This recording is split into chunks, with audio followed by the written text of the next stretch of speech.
Currently, I describe myself as a human secularist, which shorthand for everybody else is just being atheist. I value human life. I'm not a nihilist, and it's not like that. There's a value to existence. It is one that we bring to it, but it's still, it's more than just nihilism and nothingness. It's a bit more absurd, recognizing that things have no purpose except the ones that we create for them. One of the things that religion tries to cover is morality, so I need to separate that a little bit. My moral code I recognize as something that I was raised with. Being in this country, I recognize the relativity of morality. So, devoid of religion, my moral code takes shape of the Western culture that I'm in. As for my spiritual beliefs, the idea of afterlife, consciousness, punishment, and all the rest of those things, I'm a firm believer in the concept of karma, but not the Western interpretation of karma, that more original Eastern version of karma, where it's not that you put out and you get back, it's that you put out, and what you put out, it's like a ripple. I love this analogy.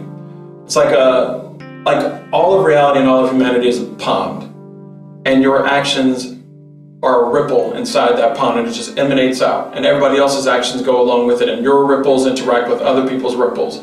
And so if you're putting out something good and they're putting out something good, both of your ripples go somewhere else and it's good. If they're putting out something bad and you're putting out something good, then those ripples interact and maybe they counteract each other. And sometimes when your reactions go around bouncing off of everything, it comes back to you, but that's not the point. It's not a payment system. You put out what is intended to be good, beneficial, altruistic, and you just try to make the world better that way. That's the spiritual aspect of it. As for continuation of consciousness and things like that, weird thing is, I'm an atheist who believes in an afterlife. Part of the definition of an atheist is that you don't believe in a God. It doesn't say that you can't believe in spirituality or being a spiritual being. The form in which this consciousness continues or whatever is a little bit lost to me, and that's not all that important. I just know one thing, one good demonstration of that would be the fact that you were ever here, and that karma idea, the fact that you were ever here left an impression from that moment on. You did something, and your intent and your behavior created this space, this effect.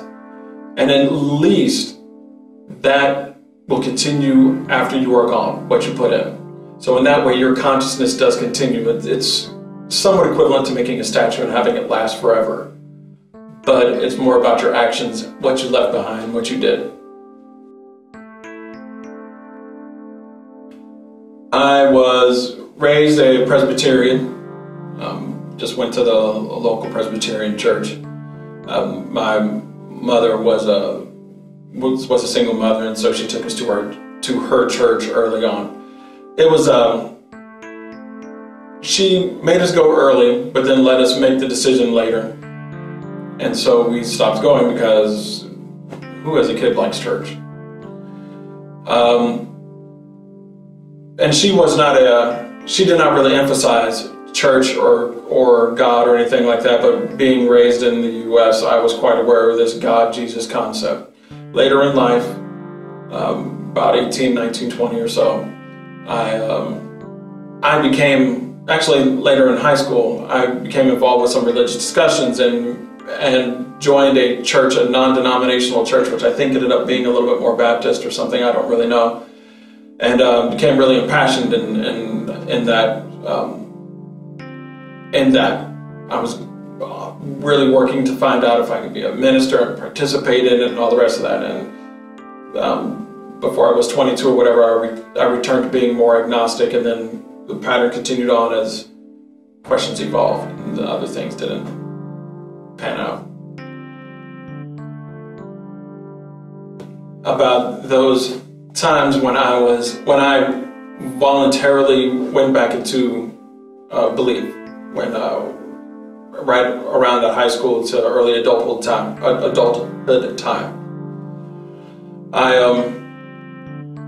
I became really involved in reading the Bible and participating in church and trying to be a member of church, of the church that I was in, and really participating. But I kept having these questions because I'm curious. I like to know.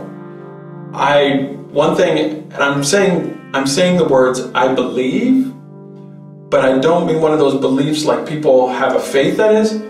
I know there is such a thing as true and false. There is accurate and there is inaccurate. And I know that at the root of things there is an answer. I might not be able to get the answer right now because technology doesn't allow me to, my knowledge doesn't allow me to, I don't have the capacity, it doesn't matter, but there is such a thing as truth.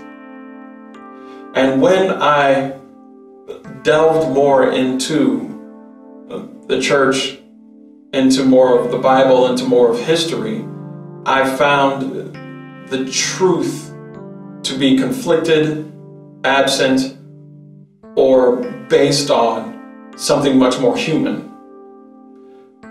What really drove me to embrace the idea of humanism, secularism, and atheism was coming to the understanding, was challenging the very personality of their definition of what their God was. As an example, my mother was not the best mother in the world. But if she thought that giving me a nickel would have let me be happy for the rest of my life, she would not have hesitated to give me a nickel. If she had thought that giving me a dime in one day would have let me be happy for the rest of that day, she would have given me a dime. But yet we have this idea given to us when we're trying to get into the church that this God has 100 bazillion dimes and 1,000,000 billion nickels and dollars and all the rest. He just has all this power to give you, but this God refuses to because they want you to learn on your own or some convoluted explanation.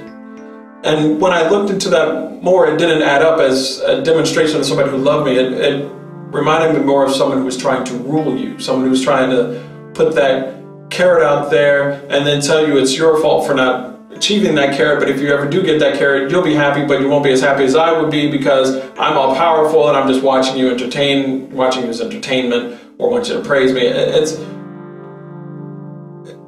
I could go on for a long time about that, but that was part of the issue, was looking at the way that this omnipotence was supposed to play out in a loving fashion